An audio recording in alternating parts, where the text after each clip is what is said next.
morning, my dear students. I am Nirmala Parihar. Welcome to you in this online class. So, dear student, before the online class start, I hope you all are well in your home. तो बच्चों, आज संस्कृत की class में जैसे कि मैं आपको पहले बता देती हूँ एक बार कि आपकी संस्कृत की जो बुक्स थी लास्ट ईयर वाली वो चेंज हुई थी। तो चेंज होने के बाद आपके पास बच्चों अभी तक नई बुक्स जो है वो नहीं आई हैं। तो it is very difficult to me also and it is very difficult to you also.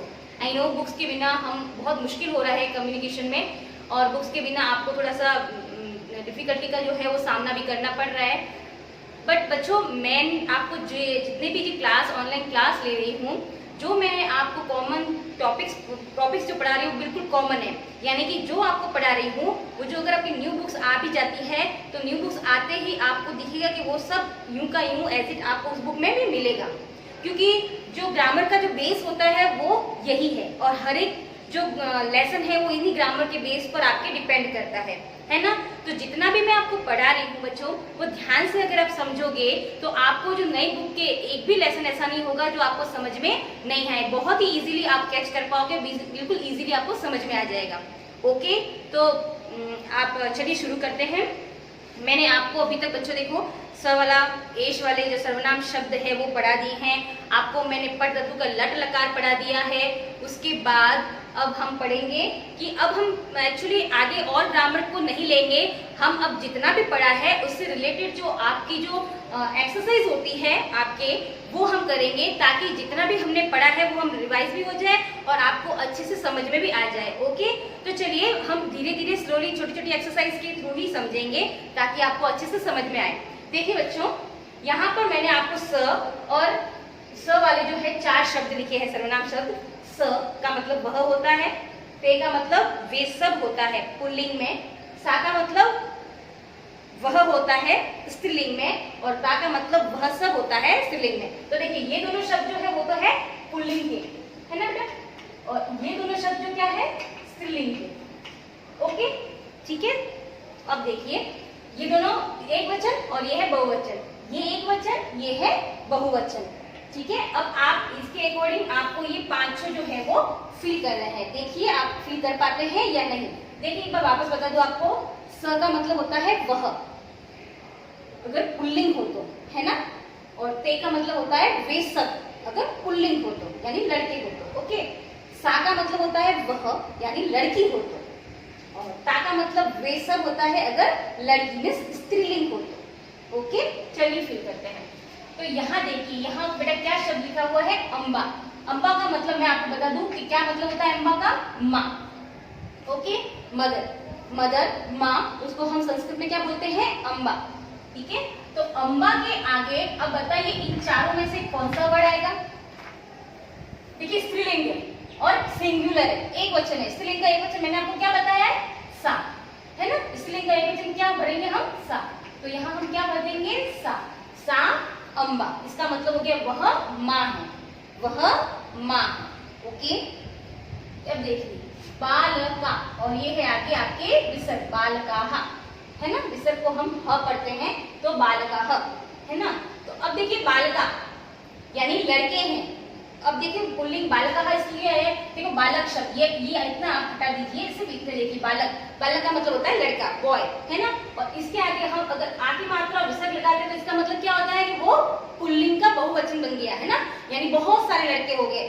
Singular जैसे हम देखो इंग्लिश में अगर बॉय का बॉयज करते हैं, है ना, तो प्लूरल बन जाता है। उसी तरह से देखिए संस्कृत में बालक का आखिरी मात्रा विसर्ग लगाने से क्या बन जाता है, बालकाः, यानी कि पुल्लिंग का जो है वो एक लड़की का क्या बन गया, बहुत सारे लड़के, यानी कि बहुवचन बन गया। तो अब देखिए पुल्लिंग का बहुवचन है, तो बताइए इन चारों में से कौन सा वर्ड आएगा। ये तो आएगी नहीं क्योंकि ये स्त्रीलिंग के लिए लड़के हैं, ये पुल्लिंग है, तो इन दोनों में से आएगा। तो ये तो एक वचन है और ये बहुवचन है, तो ऑब्वियसली कौन सा वर्ड आएगा, ते आएगा, है ना। तो ते बालकाः यानी वे सब बालक है। ओके, वे सब बालक है तो ते आएगा, है ना बेटा। अब देखिए आगे सेम थिंग है बालिकाः। देखो बालिकाः, अब देखो ये जो वर्ड है आप विसर्ग को हटा दो तो ये क्या है, बालिका। बालिका मीन्स लड़की, है ना। बालिका किसको बोलते हैं संस्कृत में, लड़की को। तो बालिका हा, हा का जब बालिका के आगे स्त्रीलिंग के आगे विसर्ग लगाते हैं हम, तो वो क्या बन जाता है, प्लूरल, यानी कि बहुवचन बन जाता है। सिर्फ बालिका होता तो वो एक वचन होता है, यानी एक लड़की है, लेकिन विसर्ग आने से वो क्या हो गया, बहुवचन, यानी कि बहुत सारी लड़कियां हैं। तो अब बालिका है तो पुल्लिंग है या स्त्रीलिंग है, ये तो आपको पता ही होगा कि बालिका लड़की है तो स्त्रीलिंग हुआ, है ना। तो अब स्त्रीलिंग का क्या है, बहुवचन है। तो हम अब स्त्रीलिंग का बहुवचन इसमें से कौन सा यहाँ पे फिल करेंगे, कैन यू टेल मी? स्त्रीलिंग का बहुवचन क्या होगा, सा या ता? ता होगा, है ना, क्योंकि सा तो सिंगुलर है। तो यहाँ पर हम क्या बोलेंगे, ता। ताह बालिकाः, यानी वे सब लड़कियां हैं, वे सब लड़कियां हैं। ओके, देन नेक्स्ट बालिका। देखिए मैंने अभी जस्ट आपको बताया है कि बालिका वर्ड इसके आगे अगर ये विसर्ग लग जाता है तो वो उसका बहुवचन बनता है, लेकिन यहाँ पर विसर्ग न होने की वजह से ये क्या है, बालिका यानी लड़की, एक ही लड़की है, एक वचन है यहाँ पर, है ना। तो एक वचन है, तो ये डिफरेंस समझो बेटा, सिर्फ विसर्ग लगने से क्या बन गया, वो बहुवचन बन गया, है ना। ये बहुवचन और ये क्या है, एक वचन। तो एक वचन में इसमें से कौन सा बढ़ाएगा, सा या ता? अभी आपने यहाँ ता भरा था क्योंकि बहुवचन था, तो यहाँ पर एक वचन है तो क्या आएगा, सा आएगा ना। तो ये हम क्या भरेंगे यहाँ पर, सा। ओके, फिर है पठंती। देखो पठंती का मतलब, देखो बेटा मैंने आपको जो पठ धातु का जो लट लकार वर्तमान काल पढ़ाया था उसमें प्रथम पुरुष पठती, पठत और पठंती था, है ना। और वचन आपको पता है यहाँ पर क्या होता है, एक वचन, ये एक वचन होता है, ये द्विवचन होता है और ये क्या होता है, बहुवचन, है ना। तो पठंती कौन सा वचन है, बहुवचन है, यानी कि प्लूरल है ना।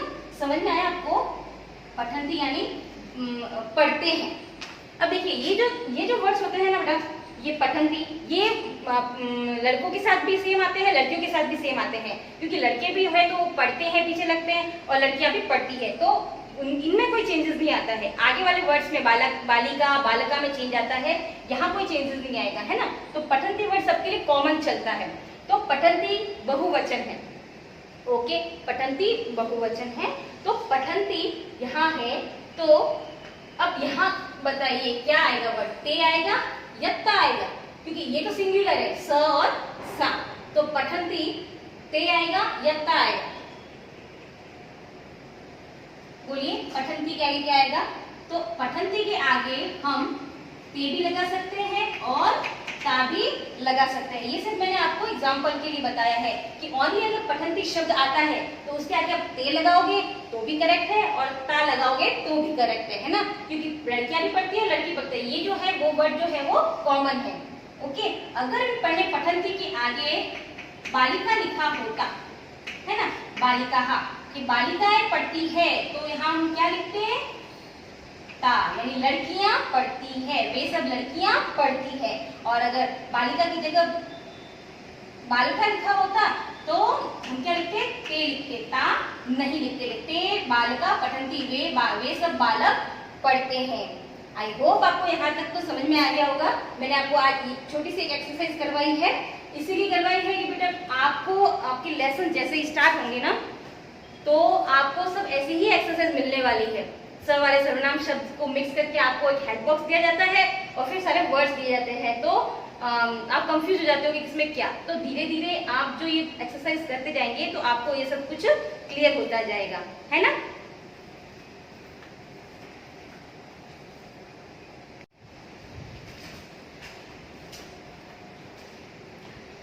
चलिए बच्चों, ये एक्सरसाइज तो हम कॉमनली हर ऑनलाइन क्लास में एक एक करेंगे ताकि आपको आपका रिवीजन होता जाए और आप भूलो भी नहीं, है ना। और अब आते हैं हम संख्यावाची शब्द पे, है ना। संख्यावाची शब्द जो है बच्चों, देखिए यानी कि काउंटिंग, जो आप हिंदी में काउंटिंग करते हैं 1 2 3 4 5 इस तरह से, तो उनकी संस्कृत में हम काउंटिंग को क्या बोलते हैं, 1 to 10 तक। आप 6th क्लास के लिए सिर्फ 1 to 10 तक ही इनफ है। जैसे जैसे आप आगे वाली क्लास में जाएंगे तो आपकी काउंटिंग जो है वो बढ़ती जाएगी, बट नाउ टिल ओनली 10, है ना। तो चलिए शुरू करते हैं। देखिए बच्चों, एक को बोलते हैं हम एक ह, आगे क्या आएगा आपके विसर्ग, एक ह, है ना। दो को क्या बोलेंगे हम, दो, ये देखिए लिखने का तरीका, दो। फिर 3 को बोलेंगे हम त्रयः, क्या बोलेंगे, त्रयः। 4 को बोलेंगे हम चत्वारः। ओके, क्या बोलेंगे? चत्वारः। पंच, 5 को बोलेंगे हम पंचः। 6 यानी 6 को बोलेंगे हम षट, श और ट, है ना, और नीचे आ जाएगा आपके हलंत। 7 को हम बोलते हैं स आधा प और त, सप्त। 8 को बोलेंगे हम अष्टः, अष्ट, और 9 को बोलेंगे हम नव, और 10 को बोलेंगे हम, ये 10 को बोलेंगे हम दसः। ओके बच्चों, देखिए ध्यान से, एकः, द्वौ, त्रयः, चत्वारः, पंचः, षट्, सप्त, अष्ट, नव, दसः। देखिए बच्चों, ये काउंटिंग आपको 1 to 10 तक ही लर्न करनी है। ये एज इट आपको लिखनी भी है ना। मैं भी थोड़ी देर बाद आपको ये एक्सरसाइज, इसकी पिक और काउंटिंग की पिक आपको सेंड करूंगी, जिसको देखकर आपको अपनी नोटबुक में वो होमवर्क के लिए एज इट लिखनी है।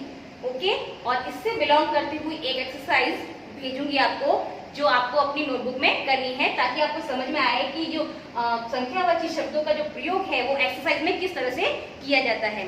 ओके बच्चों, तो आज के लिए इतना ही। आई होप आपको अच्छे से समझ में आ गया होगा। Okay, thank you.